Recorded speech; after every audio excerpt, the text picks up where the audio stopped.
Olá, minha gente, está no ar o Alba Notícias. A partir de agora, você acompanha os principais acontecimentos do Legislativo baiano. Confira os destaques desta edição. Audiência pública, comissão especial para avaliação dos impactos da Covid-19, debate os efeitos socioeconômicos da pandemia. O governo do estado vai destinar mais de 410 milhões de reais em bolsas e auxílio para estudantes da educação básica.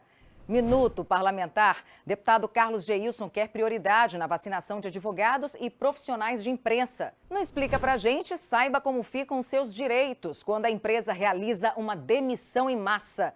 E ainda uma pesquisa realizada pelo IPEA mostra que a representatividade dos negros no setor público ainda é muito baixa.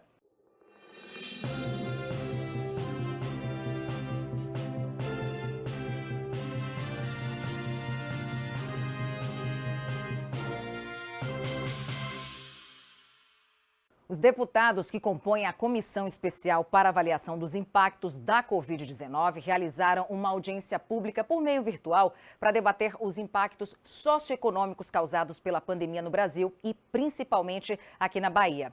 A doutora e mestre em Medicina Tropical da Universidade de Brasília, Luciana Guerra Galo, participou do evento. Confira.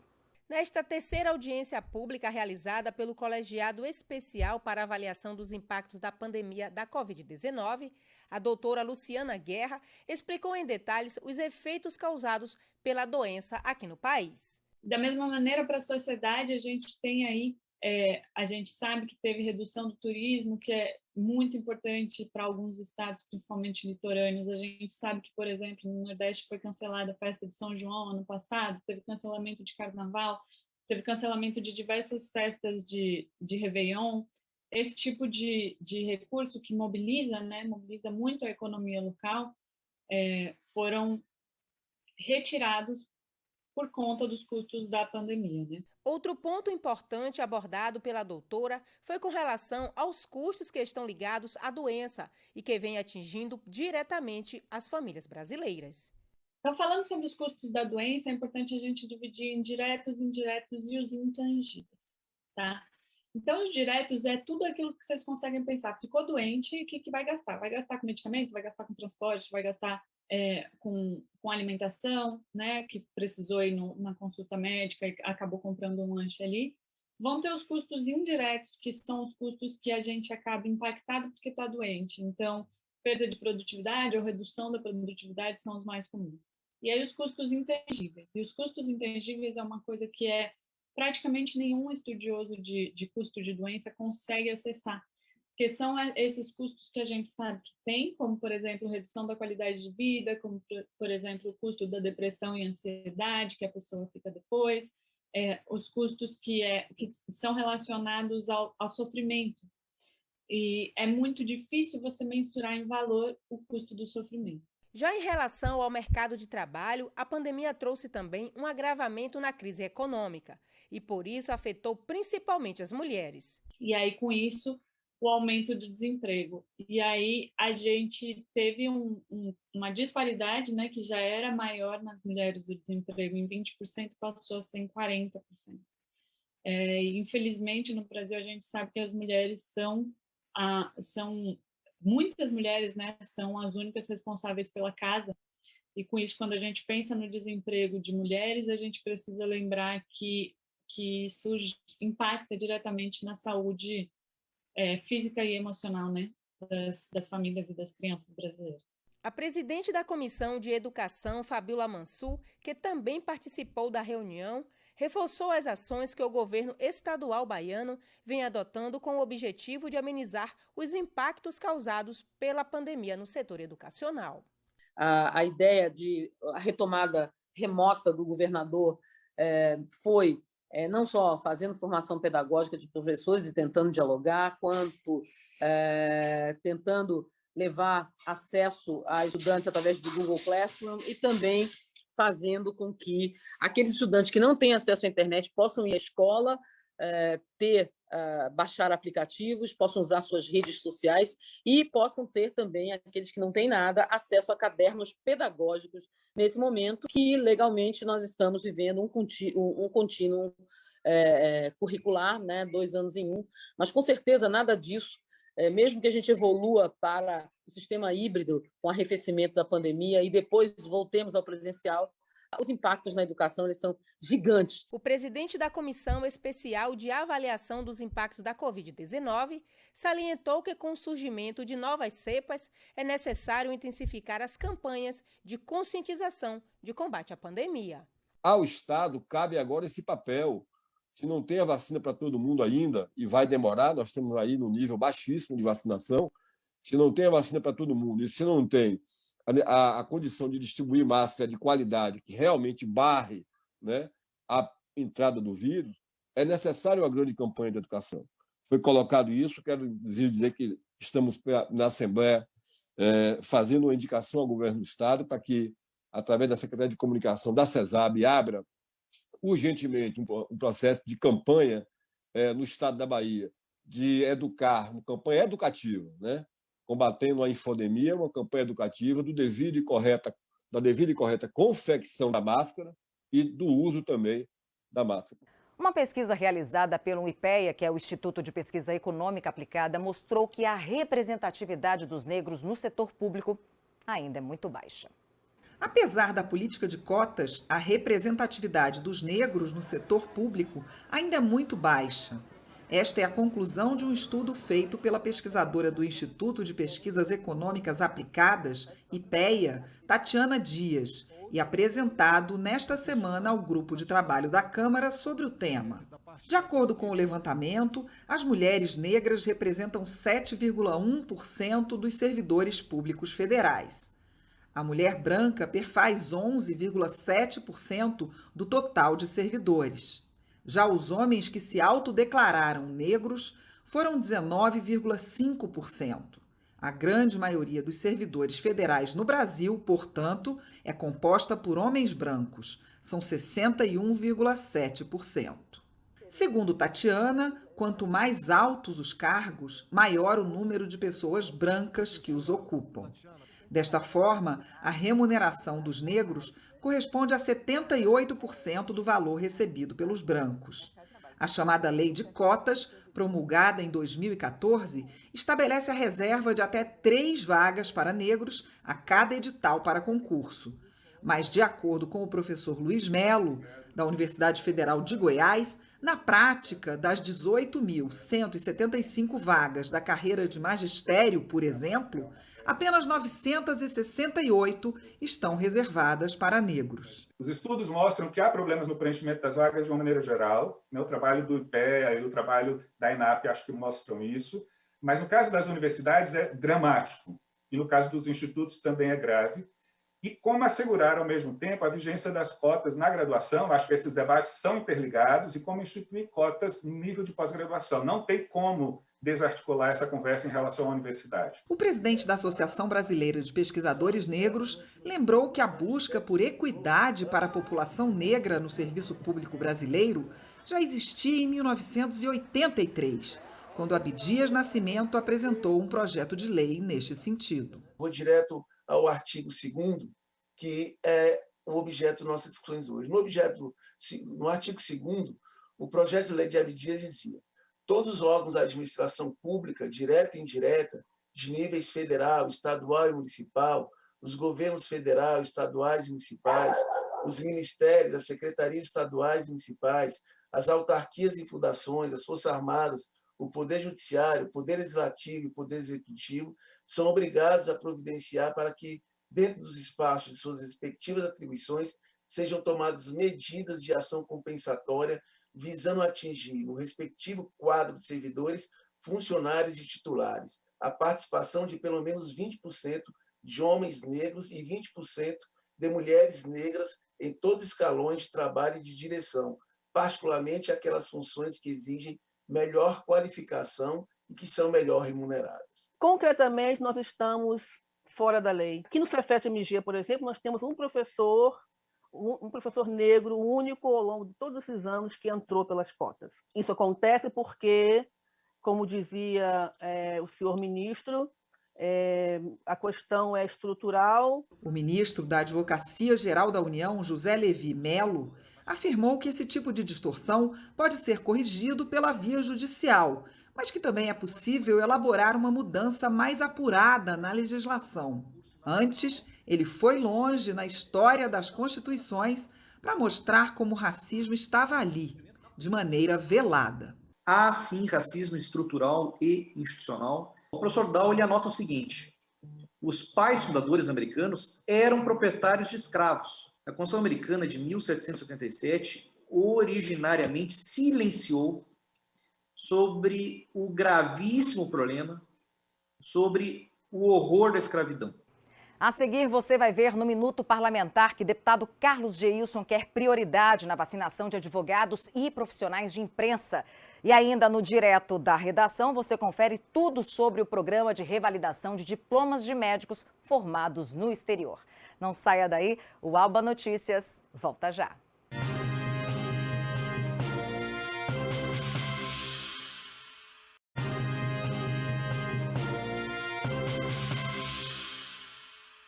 Voltamos com o nosso Alba Notícias e hoje nós temos o quadro Minuto Parlamentar. Como você já sabe, esse é o espaço criado para mostrar as atividades dos projetos dos deputados.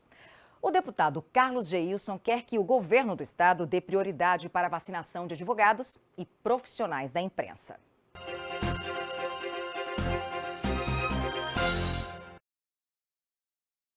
Nós apresentamos na Assembleia Legislativa algumas indicações de categorias que eu entendo serem prioridades nesse plano de vacinação do estado da Bahia. Apresentamos a indicação para os advogados, os escritórios devem permanecer abertos, a justiça não parou, advogados que também atuam na área criminal, que têm contato direto com seus clientes. Os profissionais da imprensa, vocês aí da TV Alba, imaginem, tem que trabalhar no mesmo ambiente, por mais que vocês diminuam o número de profissionais, mesmo assim é melhor que todos estivessem vacinados. Os profissionais que estão na rua, uma atividade de risco, insalubre, tendo que fazer coberturas em hospitais, em delegacias, é necessário que esses profissionais também estejam vacinados. Apresentamos a indicação para o motorista do transporte coletivo que anda superlotado, né? O motorista de táxi, o cidadão entra no seu carro e ele não pergunta: o seu atestado de Covid é negativo? Não, ele está transportando gente. O motorista de aplicativo, o motorista do transporte coletivo, o motorista de táxi, de aplicativo, o mototaxista. Então, são categorias que eu entendo serem também prioridades nesse programa de vacinação. Inclui também os garis. Eles trabalham recolhendo lixos e muito lixo de Covid. É óbvio que o Estado tem uma linha de trabalho dando prioridade aos professores, que eu acho que logo quando chegar a vacina em quantidade deve priorizar os professores, depois os policiais e em seguida essas categorias que eu aqui elenquei nessa relação de indicações para o governo do Estado. O governo do estado vai destinar mais de 410 milhões de reais em bolsas e auxílio para estudantes da educação básica em situação de vulnerabilidade socioeconômica. Confira os detalhes na reportagem.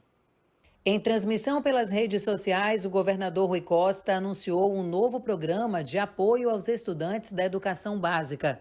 Uma bolsa no valor de R$ 150 será oferecida a mais de 290 mil alunos com famílias em condição de vulnerabilidade socioeconômica que estão cadastradas no CAD Único. Esses alunos receberão uma bolsa, um auxílio, um apoio financeiro as famílias deles, de R$ 150, para que eles possam se manter na escola. Será exigido a permanência e o cumprimento das atividades escolares, mesmo nesse período remoto. Então, isso é um suporte em função das dificuldades econômicas, da recessão econômica, do desemprego que aumentou, ou mesmo da renda que caiu. A iniciativa, somada ao Vale Alimentação e ao Mais Estudo, programa que garante R$ 100 de bolsas para estudantes que dão monitoria aos colegas em língua portuguesa,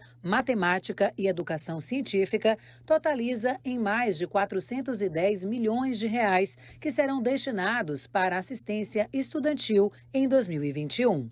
37% dos estudantes da rede estadual têm uma situação de dificuldade na família.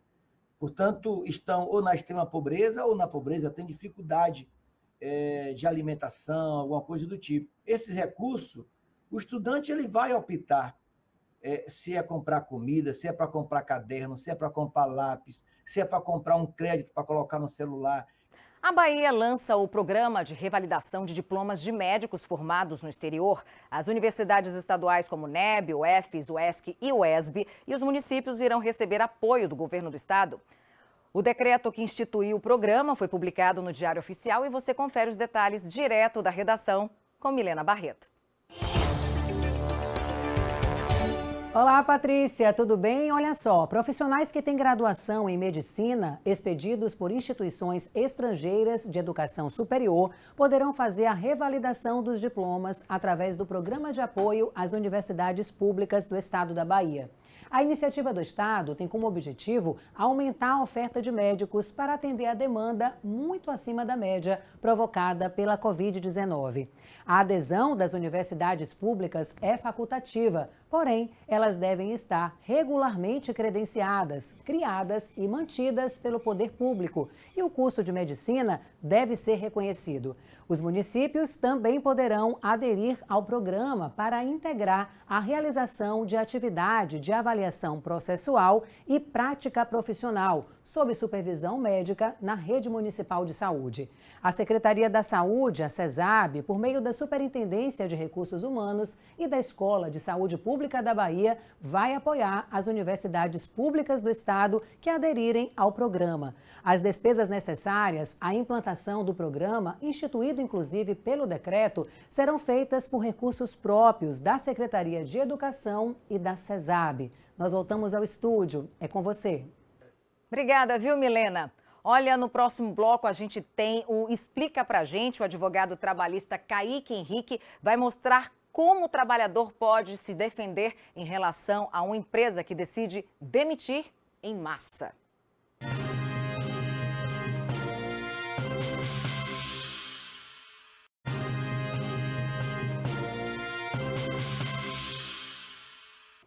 Olha, voltamos com a Alba Notícias e agora nós vamos falar sobre oportunidades de trabalho, só que dessa vez na área da saúde. É que hospitais que recebem pacientes da Covid-19 seguem com vagas de emprego abertas aqui no estado. Confira. A demanda pela abertura de novos leitos para atender aos pacientes da Covid-19 impactou na geração de empregos na área da saúde. Na Bahia já são mais de 2.000 vagas de trabalho geradas no setor. A psicóloga Jaqueline é um desses profissionais que conseguiram uma oportunidade. Essa oportunidade chegou em um bom momento. Eu trabalhava como autônoma e nesse momento de pandemia todas as minhas atividades estavam paralisadas. Além disso, tem o sentimento de poder estar contribuindo nesse momento de dificuldade que o nosso país está vivendo. O governo do estado já reabriu os leitos do Hospital de Campanha Arena Fonte Nova e nas próximas semanas ativará o Hospital Riverside em Lauro de Freitas. Também na região metropolitana de Salvador, o Hospital Metropolitano será inaugurado com capacidade para 200 leitos. Os investimentos na saúde refletirão nas contratações de mais profissionais para atuarem nessas unidades.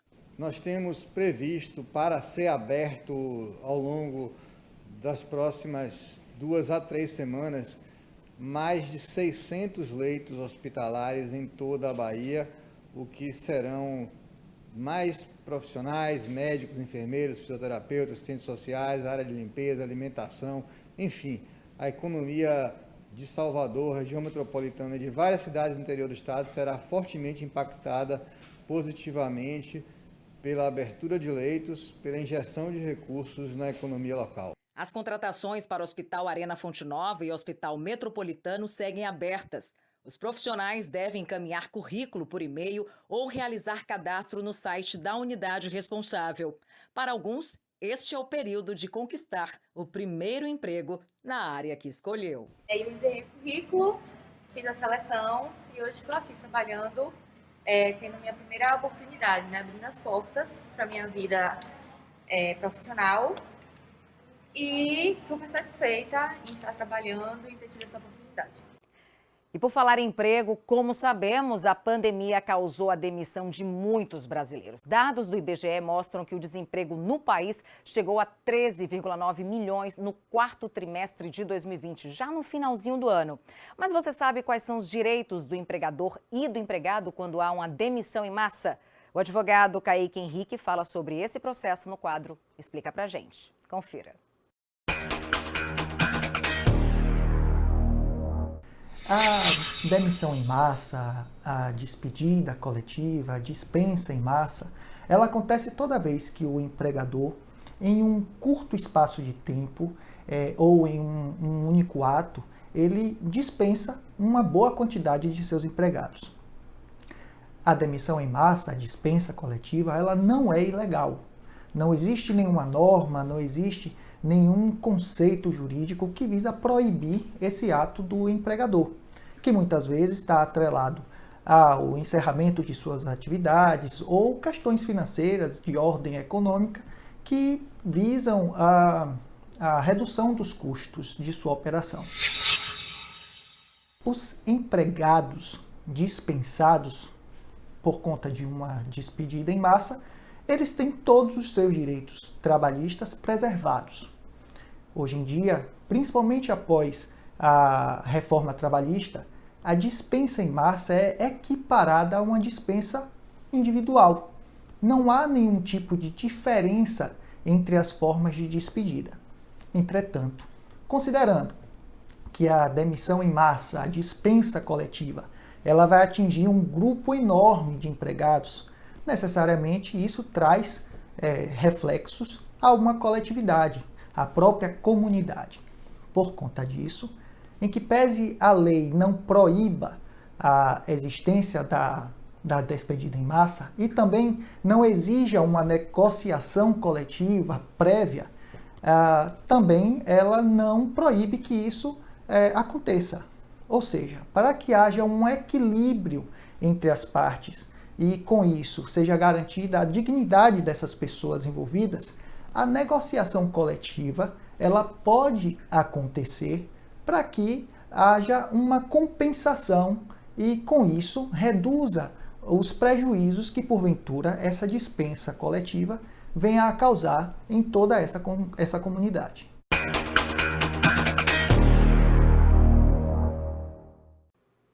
Você pode rever as matérias e acompanhar a nossa programação nas redes sociais e no site al.ba.gov.br. E para rever o jornal aqui na TV, fique ligado na reprise do Alba Notícias, sempre às 7 horas da manhã. E a Covid-19 já matou mais de 282 mil pessoas no Brasil e cerca de 13.500 na Bahia e fez mais uma vítima por aqui. Nós queremos nos solidarizar com a família de um colega muito querido da área de comunicação aqui do estado. Gilmar Vasconcelos tinha 50 anos e era um dos mais antigos repórteres cinematográficos da TV Aratu. Ele morreu na noite de ontem por complicações da Covid-19, depois de ficar cerca de 40 dias no hospital, lutando contra a doença. Aos familiares de Gil, que deixou o sorriso como sua marca registrada, os nossos mais sinceros sentimentos. E mais uma vez, eu faço um pedido para você que nos assiste. Use máscara, mantenha suas mãos limpas e evite aglomerações. Tchau.